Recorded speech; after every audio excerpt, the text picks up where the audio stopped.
So, hello. My name is Derek Mosley. I'm the director of the Marquette Law School's Lubar Center for Public Policy Research and Civic Education.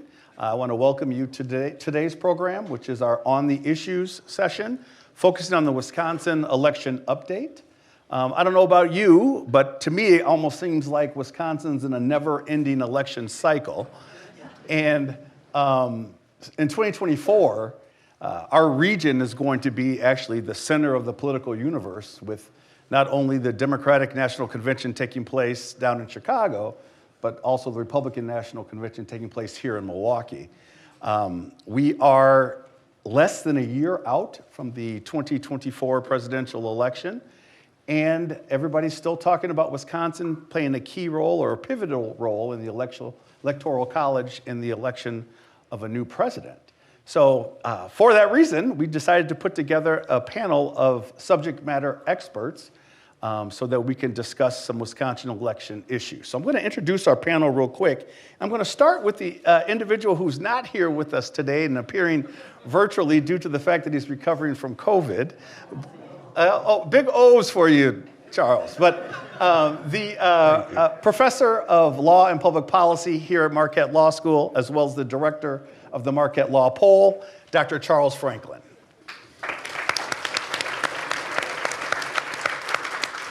I hope you're feeling better, Charles. Oh, yes. I'm sorry not to be there, but turkey and COVID's not the ideal combination. My quarantine runs until Friday, so therefore I didn't come in today. Well, it's good to see you anyway. Our next panelist is a professor of political science at Marquette Law School and also speaks nationally on issues of politics across the country. It's my pleasure to introduce to you Dr. Julia Azari. Thank you. And our final panelist is not only a longtime journalist in Washington, D.C., but you could read his columns on political analysis in the Milwaukee Journal Sentinel, where he served as Washington bureau chief. It's my pleasure to introduce Craig Gilbert.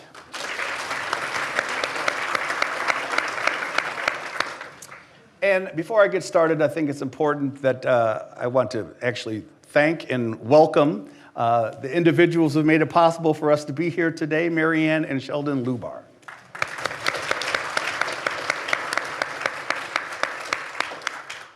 All right, Charles, I'm going to start with you to try to set the stage for us.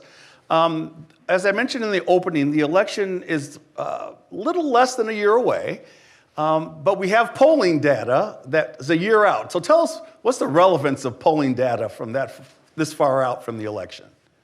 Sure. Well, the first thing about polling data a year out is to remember that saying, don't panic.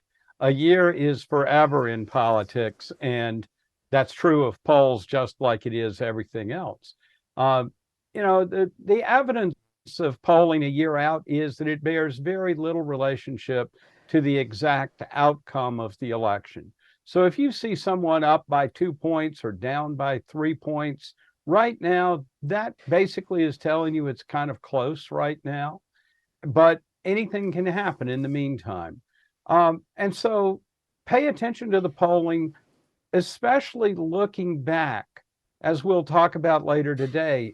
Thanks to the polling we've done over the last year, we can now look back over 12 months and understand how the races have shaped up and changed over that time.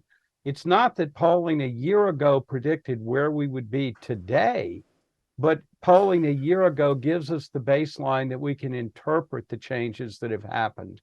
And I would say that's the most useful thing to do with polling in the year going forward. What changes and how does it change over the next 12 months, not treating each individual poll as a forecast of the final election outcome. Charles, you mentioned that we have polling dating back for an entire year. Let's talk about, because in that polling, it seems that we have this in the Republican side, on the GOP primary side, that former President Trump has been in the lead in those primary polling data. In fact, it's been a rather large lead. But aside from that, what else are you learning from this past year in regards to the GOP primary? Well, in the GOP primary, we see a couple of things. Yes, Donald Trump has had a lead, and it's grown over the last year. But it hasn't always been just the way it is right now. If we go back to November a year ago or January a year ago, when we asked a national sample of voters if it came down to a choice between Trump and DeSantis, who would you vote for? DeSantis actually had a lead in that. That lead has vanished with Trump now way ahead of DeSantis. But that's an example of what we've learned over this past year. 12 months ago, there was at least a chance that someone, and at the time it looked like DeSantis, could eat into Trump's lead with Republicans. In fact, DeSantis in January last year was getting about 30% of the vote from Republicans who had a favorable view of Donald Trump. You could imagine a world in which that grew over time. Instead, what's happened is DeSantis has fallen off. Trump is now absolutely dominating with those Republicans that like him. But about 30% of Republicans have an unfavorable view of Trump. And there the battle has emerged between Nikki Haley and Ron DeSantis, with just recently Nikki Haley pulling solidly ahead among that 30% of Republicans unfavorable to Trump as the alternative to Trump, if you will. And so again, all of those dynamics show up over this past year. The opportunities to eat into Trump's strength largely have dissipated with those who like Trump. They have really coalesced behind him. And that 30% that don't like him within the party, that number hadn't grown any. If anything, it may have declined slightly over the last year. So that's what makes it so hard for an alternative to Trump to make real headroads into winning the nomination. Charles, you just mentioned Nikki Haley. And according to the Marquette poll, the most recent Marquette poll, most people don't really have an opinion of Nikki Haley at all. And in fact, I've heard Dr. Azari refer to it as a change candidate. And so what can you tell me about the poll in regards to Nikki Haley?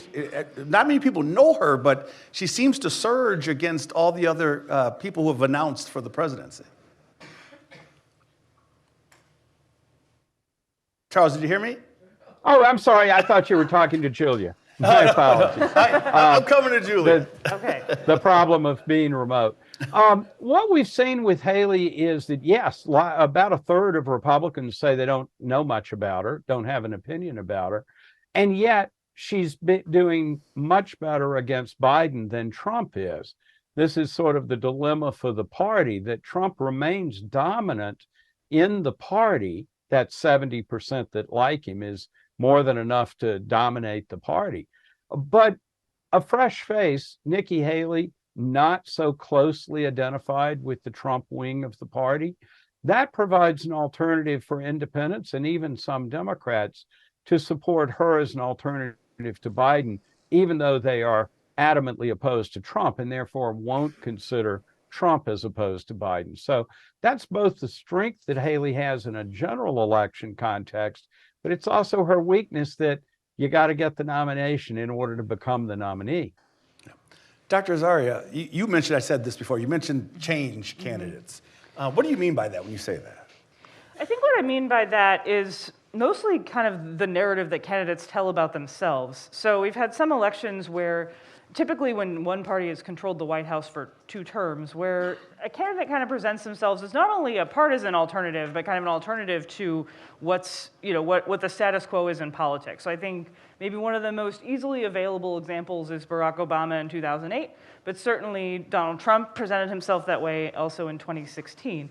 And it's very unusual to have the possibility of a sitting president facing a former president in a general election. So let me ask you this, and anybody can answer this question. What I find unusual about the Nikki Haley piece in regards to the poll and the polling data is that she was part of Trump's candidate, a cabinet, administration, right? yeah. His administration. And despite the fact she was part of the administration, people like her but don't like him. Can anybody explain that dynamic? No, but but I have thought thought about it. And I'm going to talk about something I thought about doing and then didn't do. If someone else wants to put this data together, you can. But I thought about sort of scoring all the Republican candidates according to kind of how close they had been to the Trump administration. Were they in the administration? Were they an early endorser in 2016, et cetera? And then kind of plotting that against how much they've come out against Trump in I've been watching the debates. I've been one of the very few people, I think, who's watched all of them. But I think I'm among friends here. And I started sort of thinking about it casually, and actually the top 3 candidates who've pushed back on Trump were the ones that cozied up to him in the ways that I'm describing, right? Chris Christie, early endorser, maybe his first kind of mainstream endorser, Nikki Haley in the administration, Mike Pence vice president, so Pence has dropped out. But there does seem to actually be like a kind of really counterintuitive relationship between those 2 factors. Yeah. Craig? Yeah, I think the dilemma for other Republicans in the race is that you really need the support of 2 kinds of voters in the Republican primaries. You need some support from pro-Trump voters, people that like Donald Trump, Republicans that like Donald Trump, and you need the support of Republicans that don't like Donald Trump. And that's really the launching pad for an alternative to Trump. And in this case, there was one candidate on paper who seemed to have a pretty positive image and the potential to draw from both groups, and that was Governor DeSantis.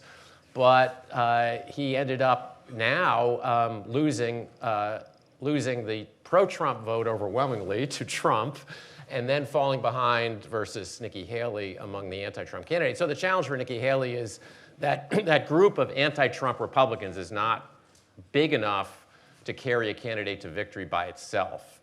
So that's really the conflict. If you're running against Donald Trump, is you have to consolidate the support of anti-Trump voters in your party without alienating all the pro-Trump voters. It's Can I pretty riff difficult on to that? do. Yeah, please. Because I think I want to kind of break down what makes that so challenging. And I think part of the problem there is there's sort of a couple different groups, right? There's the people that are trying to be kind of Trump plus, and I think DeSantis falls into that category of I'm going to take Trump's ideas and sort of take them even further.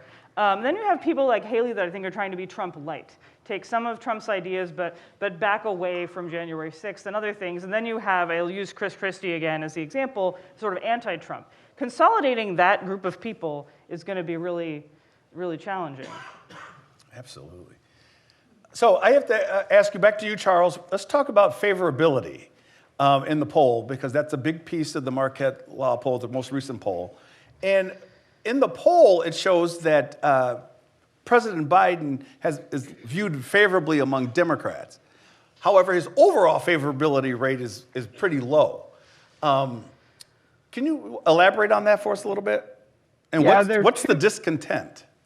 Yeah, there are 2 parts to it, I think. One is that overall favorability for Biden is very close to his job approval, and that is decidedly underwater. He struggles to get to 40% favorable these days, but he's slightly more favorable than Donald Trump in the general public, registered voters. But when we look within party, what I think will surprise people is that Joe Biden actually is viewed more favorably among Democrats than Donald Trump is among Republicans. I mentioned a moment ago that Trump has a 70% favorable rating with Republicans, but Biden is a little over 80% with Democrats. And so, first of all, Donald Trump's grip on the Republican Party is very strong, but we shouldn't discount that 30% that don't care for him within the party. When we come to Biden, it's a little higher, 80% that are favorable to him, about 20% that are not favorable to him among Democrats. So in that sense, he's got a little stronger position in the party. On the other hand, questions we asked in the spring about, do you want to see Joe Biden run for president? More than half of Democrats said they did not want him to run for president. So there was this real reservation about him, even among a Democratic Party that likes him quite a bit. And of course, part of the answer to that is when we ask, people say age is a big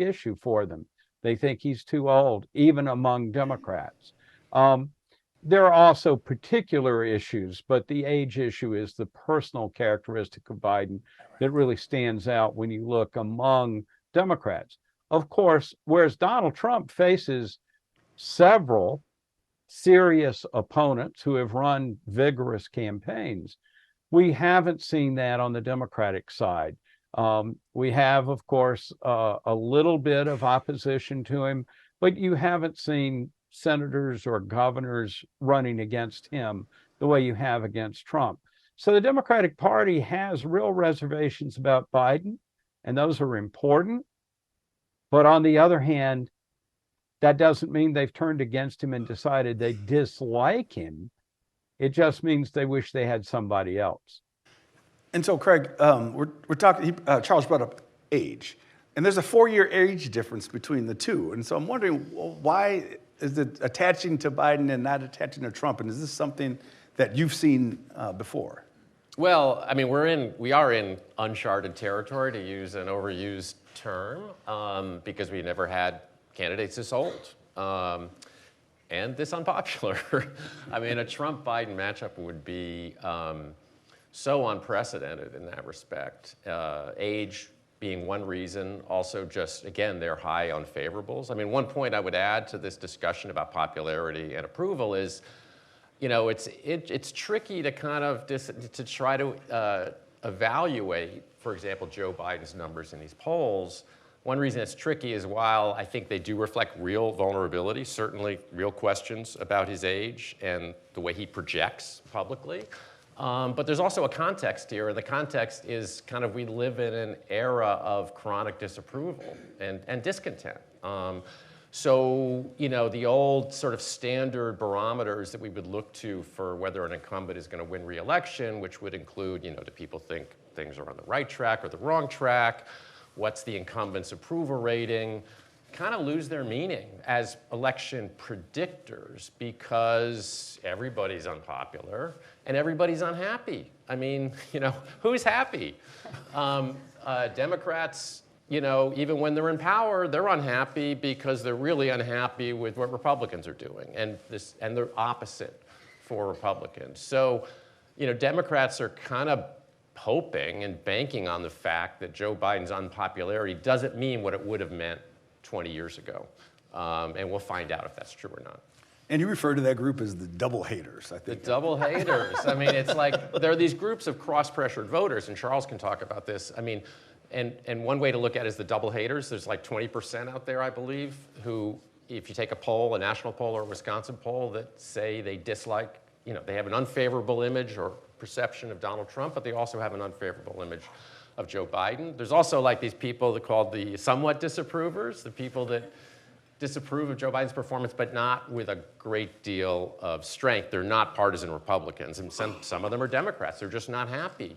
And so these, you know, 2016 famously was won by Donald Trump among the double haters, the people that disliked both him and Hillary Clinton. Interesting. Dr. Azari, I got a question for you in regards to what we just talked about, right? So this is kind of unprecedented in the sense that, and Craig kind of brought it up, we have a president running against a former president. Now, in historical context, how often has that happened? Has that happened? Not a lot. Okay. Not a lot. Yeah, I think just when Grover Cleveland ran as a former president. So this is truly uncharted territory. Yeah. I mean, Trump's post-presidential presence has been really unusual for a president who's lost re-election. Usually that person sometimes stays active behind the scenes in party politics, but they're not going to be a kind of front and center figure the way that Trump has been. And it's especially unusual given the kind of size and depth of the bench and different kinds of Republicans with conventional qualifications who are clearly interested in seeking that nomination. So it's pretty unusual. So, Charles, I'm coming back to you because we're talking about the disapproval of both. We're talking about double haters. What about third-party candidate? You know, if you hate both candidates, what about third-party candidates, and how are they faring, and who do they potentially harm if they do come in? And this is exactly the opening for the third-party candidates, is that if you really dislike both of the major party nominees, third parties look like more of an option to you. in our late October, early November poll, we asked about Robert F. Kennedy Jr., and we found that about 5 or 6% said they would definitely vote for him as opposed to either of the major party candidates. But another 20% or so said they might vote for him. They probably would vote for him. And then some were adamantly opposed. What's interesting is this question of who does he help and who does he hurt? And there we saw that on the definitely vote for group, there wasn't much difference between Democrats and Republicans. I think it was 2 points more, 8% of Republicans and 6% of Democrats said they would vote for Kennedy. But when it came to the maybe vote for him, that was much stronger among Republicans than it was with Democrats. And at the opposite end of the spectrum, while only about 30% of Republicans said they would definitely not vote for Kennedy, that was a whopping 60% among Democrats. So on that basis, at least, it looks like maybe Kennedy might have more appeal with Republicans than with Democrats. On the other hand, I've got to tell you, there's been a lot of polling posing these questions, and the results are fairly all over the place. I wouldn't say there's a clear consensus of how Kennedy helps or hurts anyone. And then we have possible other candidates. Cornel West, for example, is running as an independent. Jill Stein is the Green Party candidate who got, check me, Craig, wasn't it about 120,000 votes in Wisconsin in 2016 in a race decided by 20,000 overall. So there's definitely a role for third parties to play here.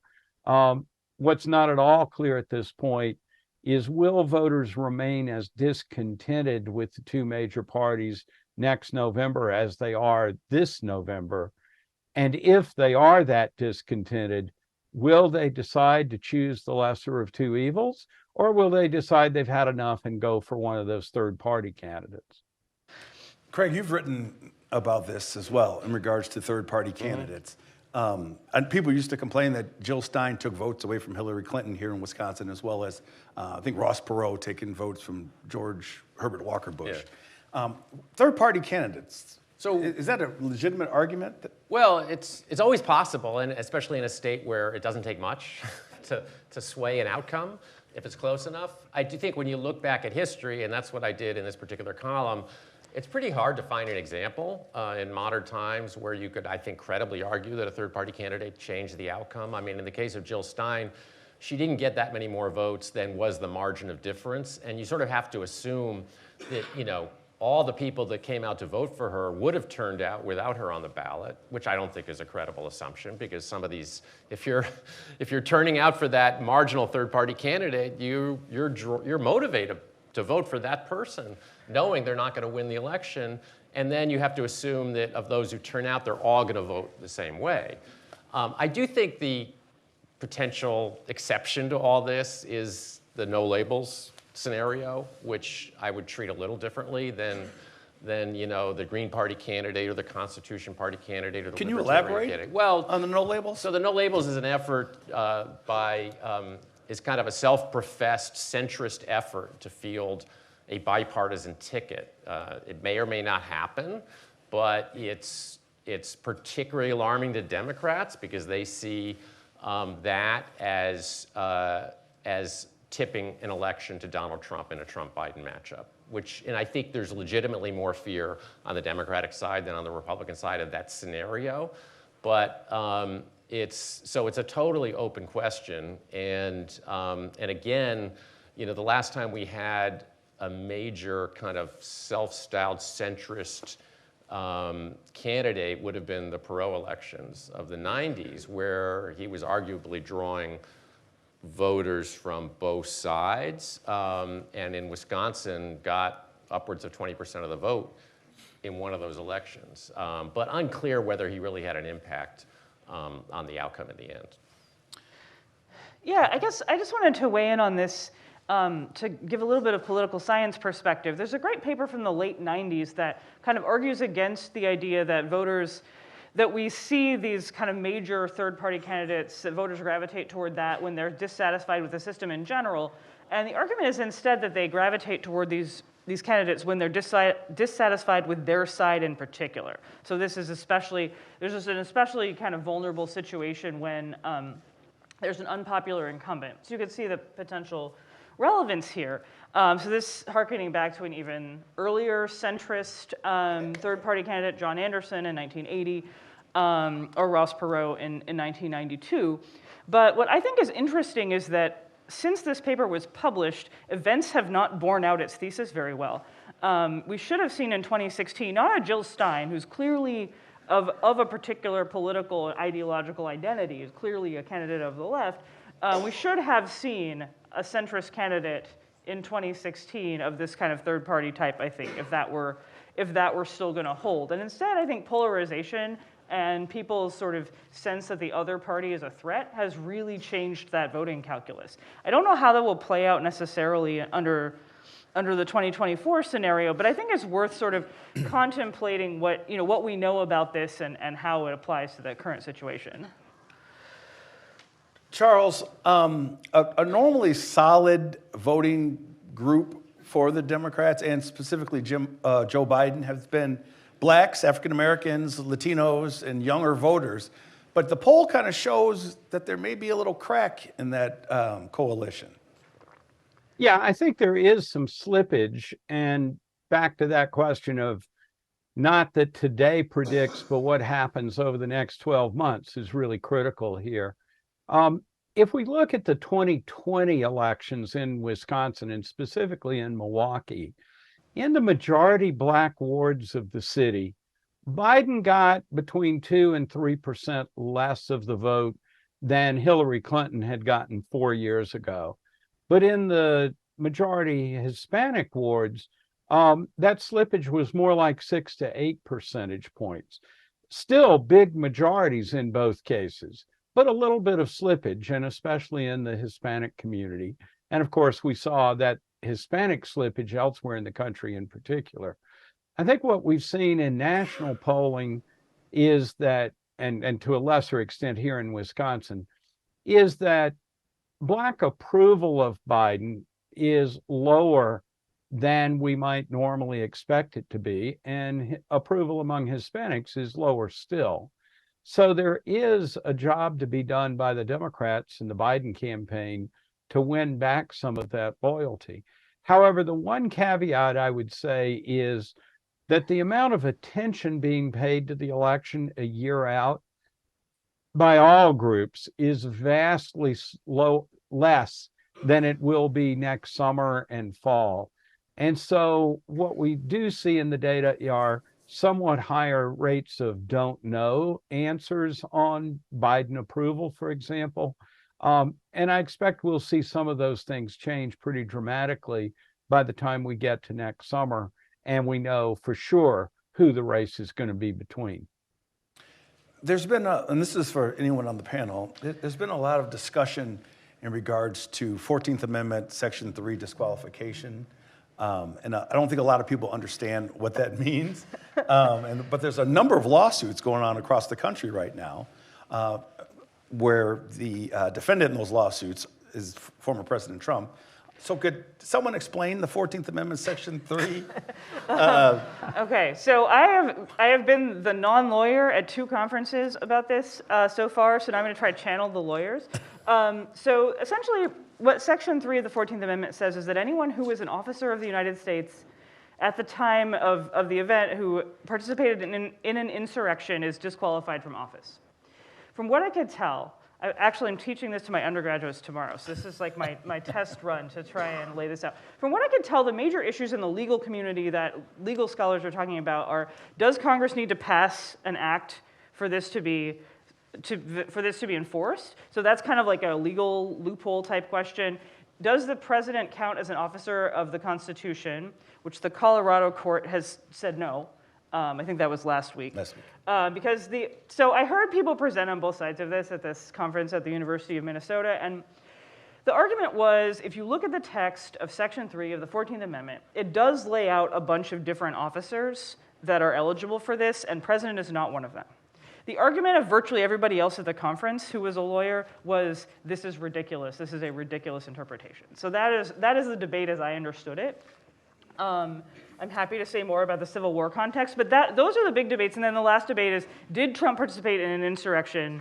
Does this count? Are there First Amendment issues related to this? And so far, each state that has ruled on this has ruled in favor of letting Trump on the ballot in some way, shape, or form. So that's the summary as I understand it. Craig, you want to add anything? No, not on the legal front, but on the political front, obviously, it's a very live question what the president's role in January 6th and all the related issues, what the potential impact of that is going to be in 2024, and what it has been in these recent election cycles. So, getting back to our discussion about the polling and the freak out among Democrats about the polling, if you're a Democrat, you're worried about the polling and you're worried about Joe Biden's vulnerability as seen in the polling. If you're a Republican, you're worried about all these intervening elections that have taken place. You look at Wisconsin, where in the Trump era, it's been a very sobering track record for Republicans. Ever since Donald Trump came on the scene, they've had a very low ceiling of about 50% plus a fraction. When they've won elections, it's been by the tightest of margins, and when they've lost elections, it's either been close, but in other cases, it hasn't been close. So I think one reason or one conclusion you might draw from that is that Donald Trump, with all of his baggage, including January 6th, his persona, issues, obviously abortion figures into this, but also issues related to democracy figure into this, that has, I think, narrowed the path to victory in Wisconsin, arguably based on all the intervening elections we've had, which is the 2 presidential elections, the races for governor, the state Supreme Court races, the races for U.S. Senate. So I do think that it's, by the same token, the kind of hope, and we'll see whether this pans out or not, but the hope of Democrats that their political, kind of ace in the hole is mobilizing voters out of fear of what a Trump presidency what would happen under a Trump presidency. So more people going to the polls against something than going for absolutely. something. I mean, he's obviously a mobilizing figure for his supporters in the Republican Party, but he's very much a mobilizing figure for Democrats and for people that don't like Donald Trump. And we live in an era when of so-called negative partisanship, when people seem to be largely motivated by fear and animus toward the other side. So let's, do you want to chime? You were looking, I don't know if you wanted to chime in. If you don't, my next question has to do with what you just mentioned, Craig. Typically in Wisconsin, it was for Democrats, Milwaukee County, Dane County, get them out to vote. You'll do pretty well as a Democrat. And on the Republican side, if you can get Waukesha, Washington, and Ozaukee County.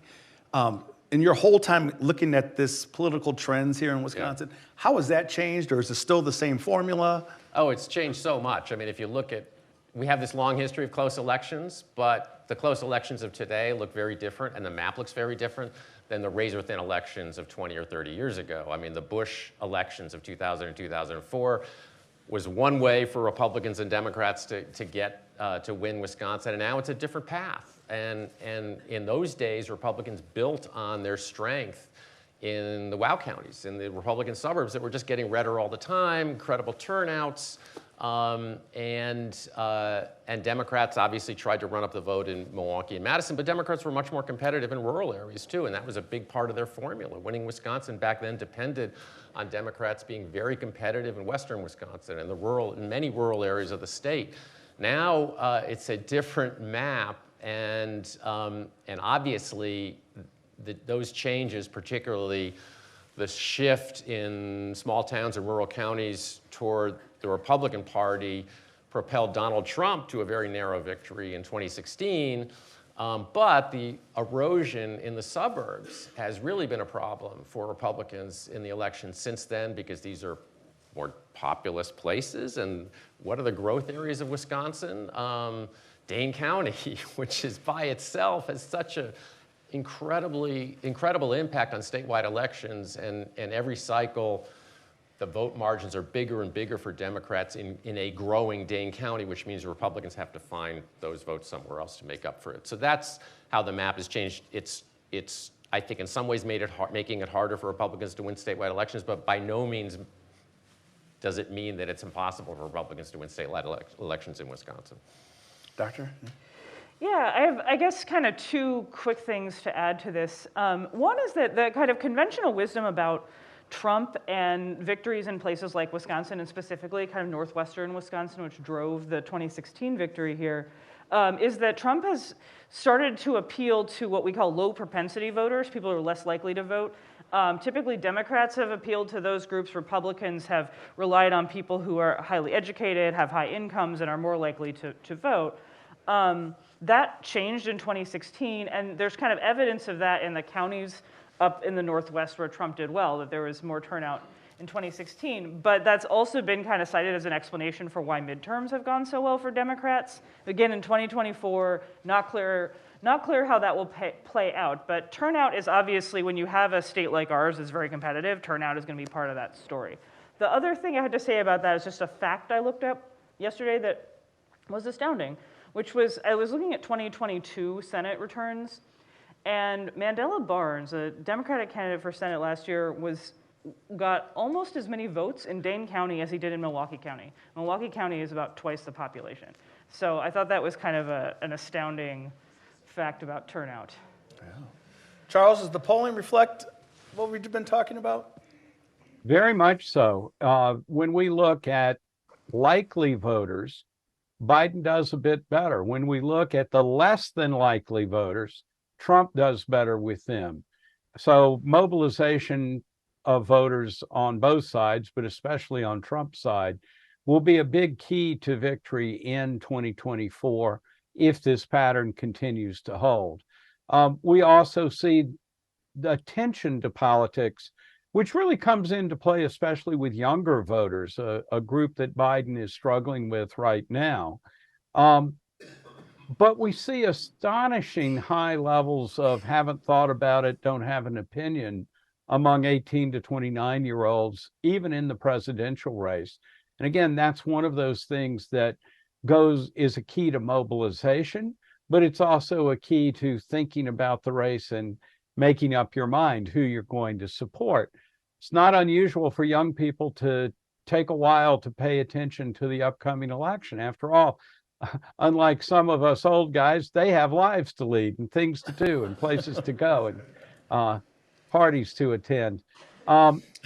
So I think that will sort itself out over the coming year. But Julia's point is really well taken, that what seems to be a systematic Democratic overperformance in midterm and special elections, and in this year's 2023 elections in Virginia and Louisiana and some other places, certainly does suggest that Democrats have done better in these lower turnout elections, when historically the story was low turnout is bad for Democrats, high turnout favors Democrats.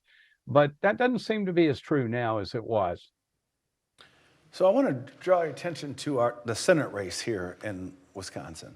Tammy Baldwin's up for re-election this coming November in 2024, yet there really isn't a named opponent for her. We know in the last election, the GOP brought in $77 million to get Ron Johnson reelected, but it doesn't seem to be a known candidate, doesn't seem to be any money poured into the race. Is there any explanation how Tammy Baldwin seems to avoid this national She's got a really great election track record. Now it's just 2 elections, but 2 of the more dominating statewide performances we've seen in the modern era, in 2012 and then particularly in 2018 when she won by double digits. That's the only double-digit victory in a major statewide race you can find, with the exception of Barack Obama in 2008, in many, many years.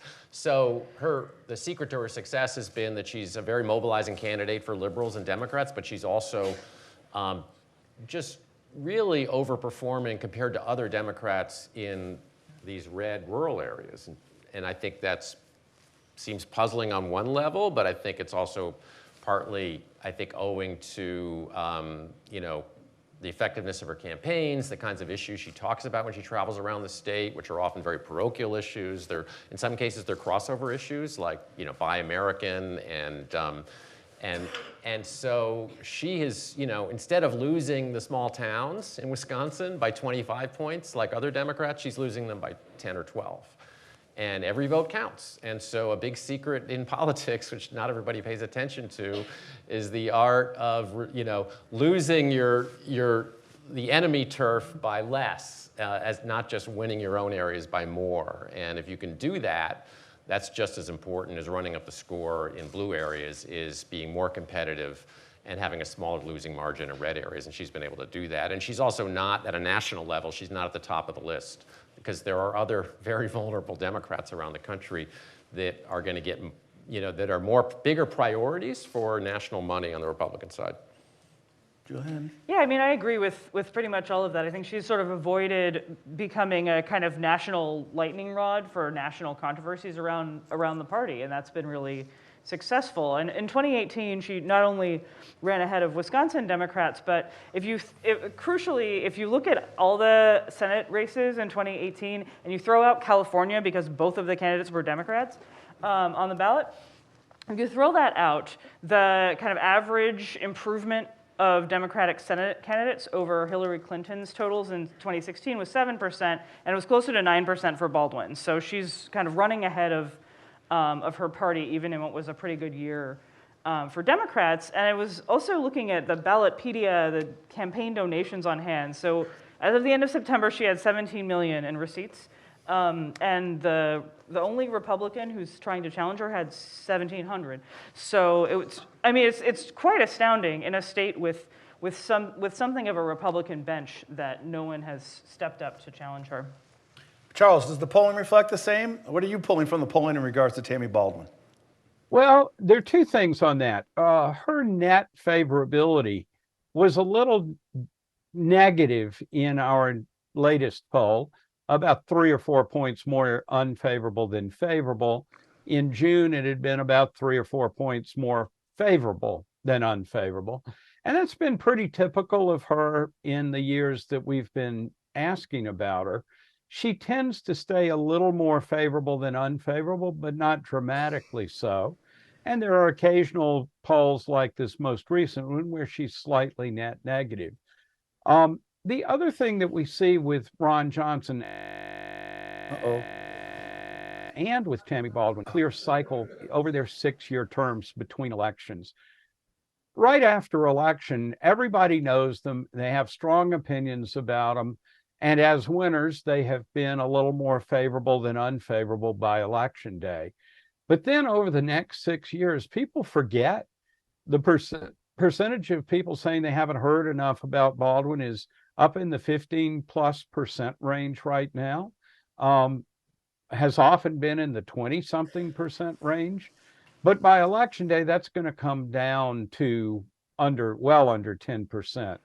What's really key here is over that next 12 months, does she run a solid campaign that raises her favorables, diminishes her unfavorables, in which case she'd look real good by election day.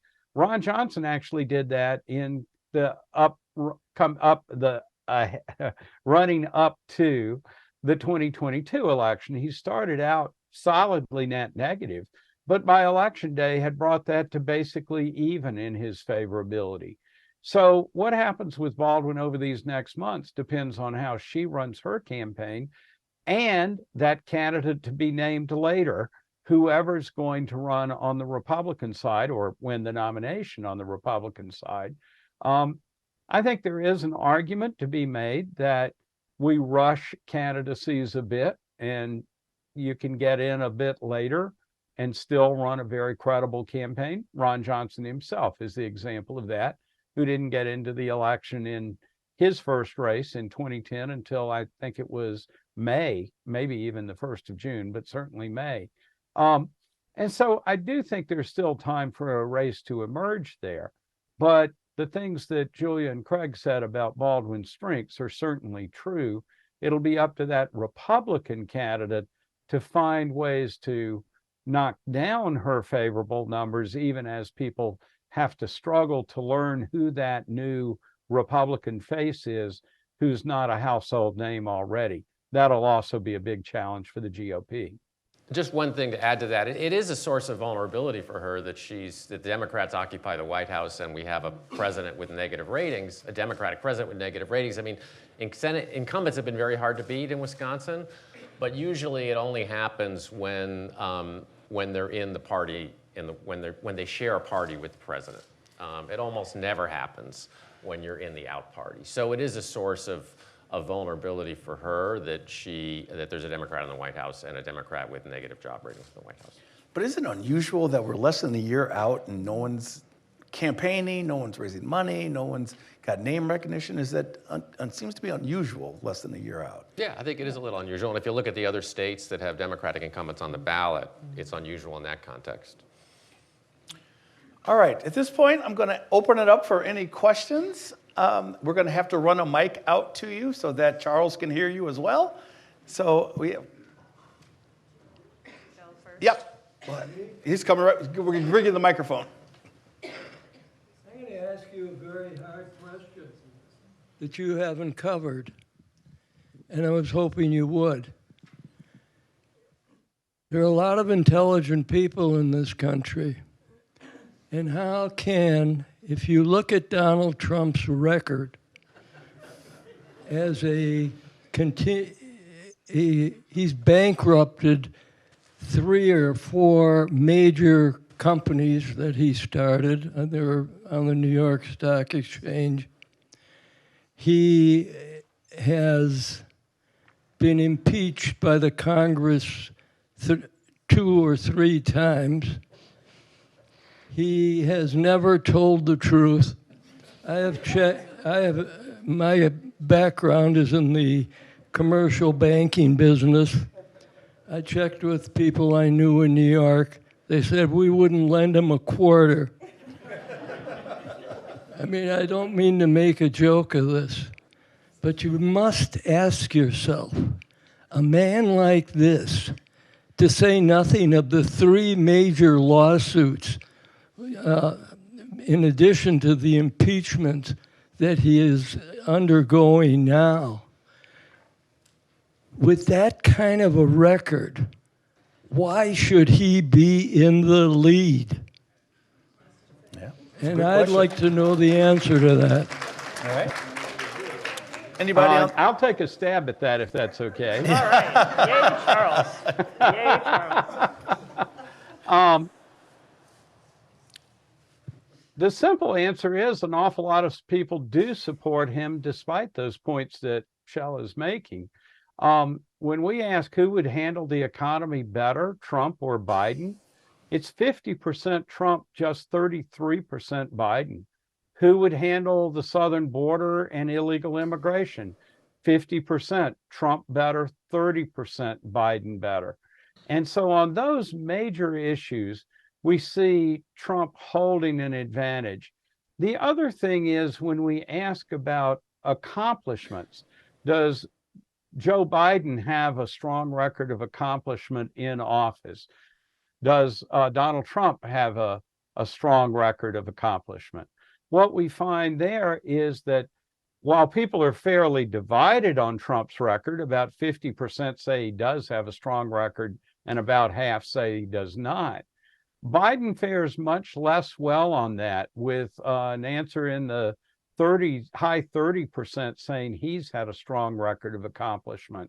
So these are the issues that I think the next 12 months have to address and sort out.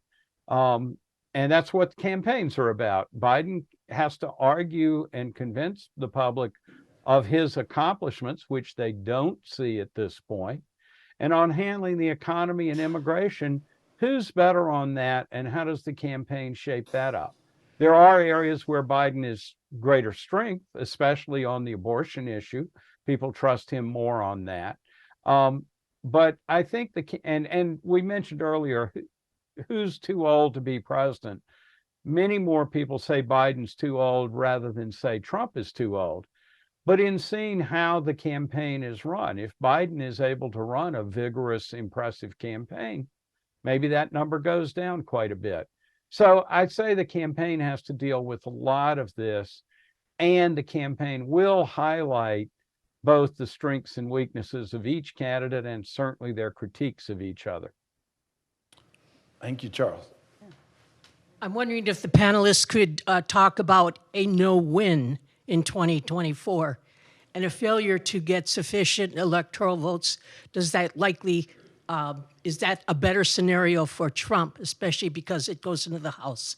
I mean, yes, because the way the House will do that will be by state delegation. And so basically everything that counts states as states is advantageous to Republicans at this point, because of just kind of the way the geography of our population works. So that would be, I think it's worth noting that that scenario has not happened since 1824, and part of that has been that nobody wants that scenario. So when there has been problems with the Electoral College, we've come up with kind of on-the-fly solutions and commissions and things like that, because that House scenario is so delegitimizing. But there's, in the event of a third-party candidate who can win Electoral College votes, at that point there's no stopping that scenario. That, to me, that seems like a fairly high threshold, and that hasn't happened since 1968. Yeah, if you think about how would a, you'd have to have a situation where somebody else won a state or two, right? And deprive one of the major parties. And where is that going to happen? It's only going to happen in a state like Wisconsin that's competitive to begin with. There aren't very many of them. And those states happen to be really polarized, where voters understand the stakes of an election. And it was interesting when I went back and did that story about the third-party candidates. I don't want to oversell this pattern, but it used to be in Wisconsin that the third-party performance was above average. I mean, Ross Perot overperformed here compared to nationally.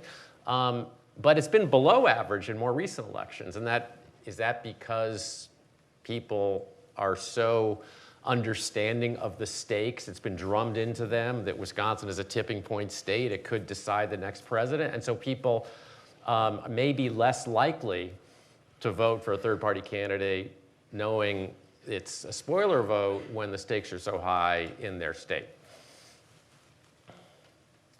Hi, you had mentioned a little bit earlier that Milwaukee County might have been flat on some of their voting. I think one of my friends had said that a long time ago. What is going on with Milwaukee County? Because in the olden days, you used to could rely on Milwaukee County, Dane, maybe Racine, and Beloit to carry a Democrat. So what's going on with Milwaukee County? Are we losing people? Well, what's going on? So part of that is population. If you're comparing it to Dane County has been growing so much that it's equalizing in terms of the importance of the two counties in statewide elections when it comes to Democratic vote. But also, Milwaukee County is actually bluer than it used to be.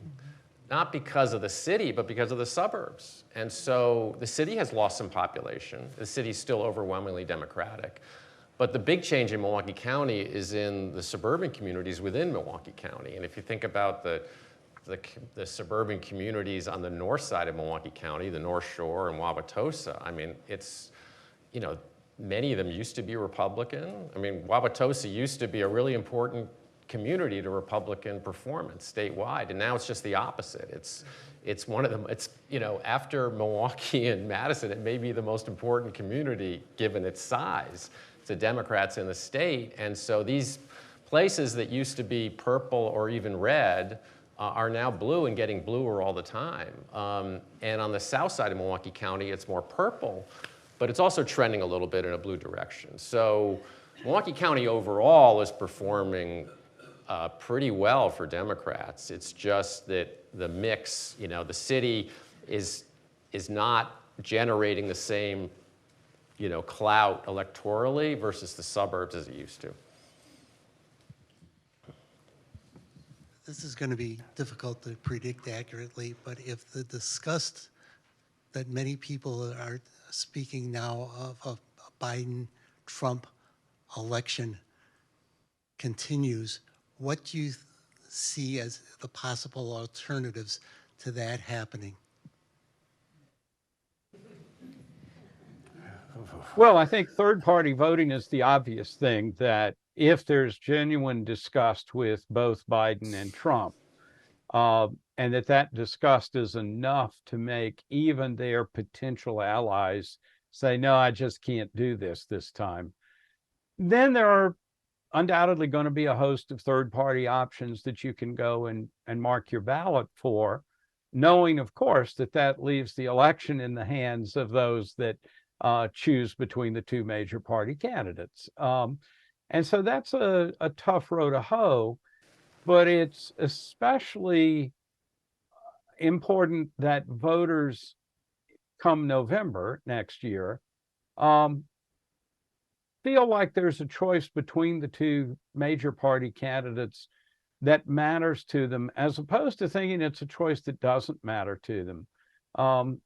And I think that's one thing that the campaign is likely to lay out in excruciating detail is, look, one of the two major parties is virtually certainly going to win the presidency. And however you feel about them, third-party votes are good for expressing your feelings, showing that you're a progressive, showing you're a libertarian, showing you're a solid constitutional conservative. Those are things that in Wisconsin, typically less than 5% of voters choose to do, and often less than 3% of voters do. But we saw about 5.5% vote third party in 2016 here.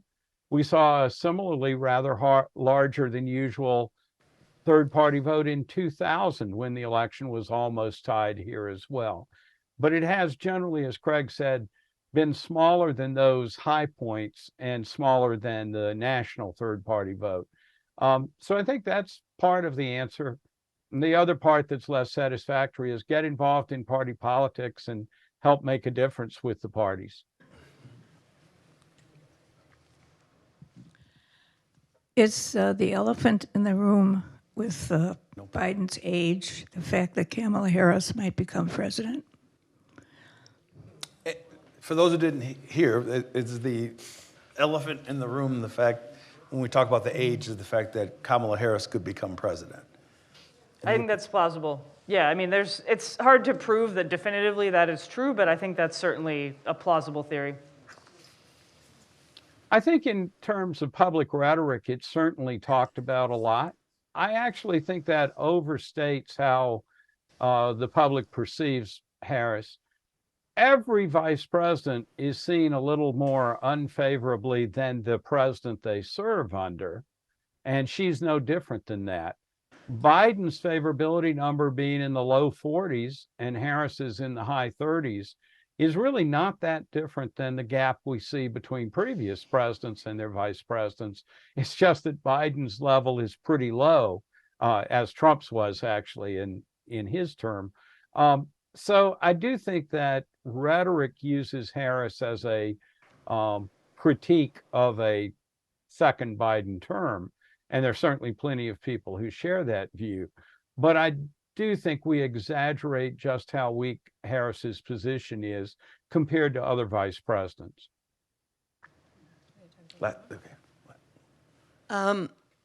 There's been a lot of chatter lately about voter apathy and voter disillusionment. I know it's early times and every election is different. However, since we're going to be repeating 2020, so it seems, does your polling show anything about the level of people who say they're not going to vote, as opposed to this time in 2020? Yeah. And what does that bode for the two parties? I'm sorry, I missed the last part about the two parties. How does that bode for the two parties, Charles? Thank you. We are seeing two things happen simultaneously. One is that the expressed enthusiasm about the upcoming election is a bit lower than what we saw in previous years. On the other hand, the percentage of people that say they're absolutely sure they're going to vote remains pretty high. Remember, Wisconsin is a very high turnout state nationally. And so an awful lot of our registered voters do show up at the polls each time. So I think enthusiasm's a little low.